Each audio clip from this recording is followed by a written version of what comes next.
Avant la reprise de l'émission On en veut toujours plus, nous vous proposons de revoir un extrait de chaque invité avec son questionnaire personnel. On en veut toujours plus.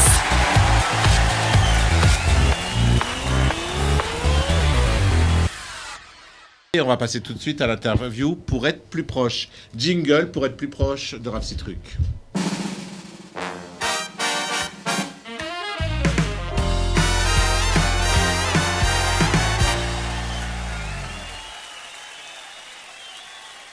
L'interview pour être plus proche, aujourd'hui pour être plus proche de Rav Yaakov Sitruk. Alors Rav Yaakov Sitruk, on va appeler cette interview l'interview Yacobi. Pourquoi Yacobi ?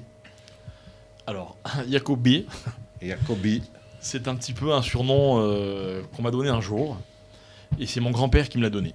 Pourquoi ? Je n'ai aucune idée. Et qui c'est qui t'appelait tout le temps comme ça ? Donc, il y avait mon grand-père à la Vache à l'Homme il y a très longtemps, et un jour, mon père a repris cette façon de m'appeler, et quand on m'appelait Yacobi en général, c'était mon père. D'accord. On va faire là l'interview Yacobi, on commence comme ça. Si ton père te demande aujourd'hui comment tu vas, qu'est-ce que tu lui réponds ? Bien. Et tes frères et sœurs et maman ? Je sais que pour eux, c'est très difficile, mais je pense qu'ils vont bien aussi. Yacobi, est-ce que j'ai été un bon papa ? Il n'y a pas de mots pour dire à quel point tu as été un bon papa. Yacobi, l'une des choses que tu as aimé que je t'enseigne, une en particulier. La considération.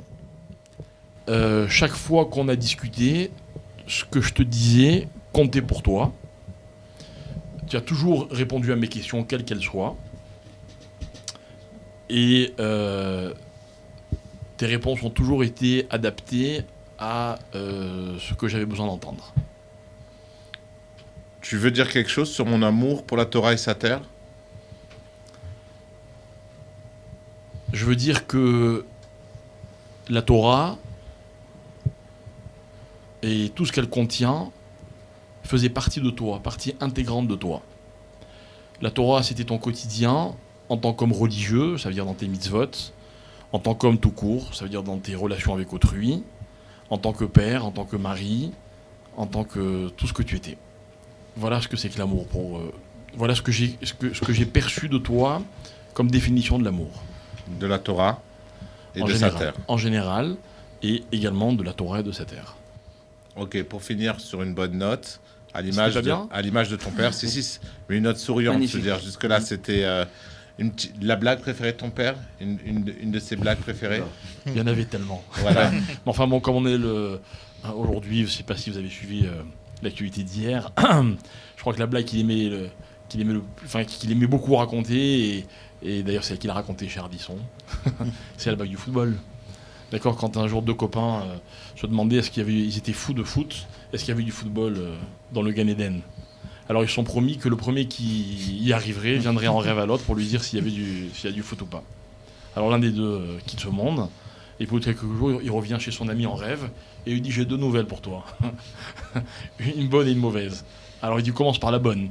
Il dit « Il y a du foot ». Elle va dire c'est quoi la mauvaise ? Tu joues la semaine prochaine. Merci beaucoup Yaakov Sitruk, merci Franck, merci Myriam, merci Israël.